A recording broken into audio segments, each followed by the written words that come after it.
ഇതാണ് നമ്മുടെ ട്യൂണെങ്കിലും ശരിക്കും ഈ രാഗം പ്രാണസഖി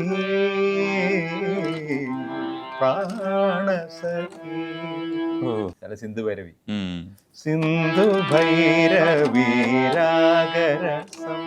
ഇതാണ് നമ്മുടെ കൺവെൻഷണൽ ഈ രാഗത്തിന്റെ ട്യൂൺ. നല്ല സോഫ്റ്റ് ആയിട്ട് ഭക്തിരസമോ അല്ലെങ്കിൽ വളരെ സോബറായിട്ടുള്ള റൊമാൻറ്റിക് മെലഡികൾ, പതിഞ്ഞു കിടക്കുന്ന മെലഡികളൊക്കെയാണ് നമ്മുടെ മനസ്സിൽ കേട്ടേക്കണത്. അതിനൊരു ഉൾട്ടായിട്ടൊന്ന് ചിന്തിച്ചാണ്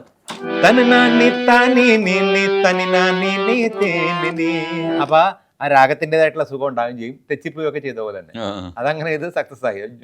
ജോസിനൊക്കെ കൊടുത്ത് ജോസിന് അസലായിട്ട് പാടുകയും ചെയ്തു.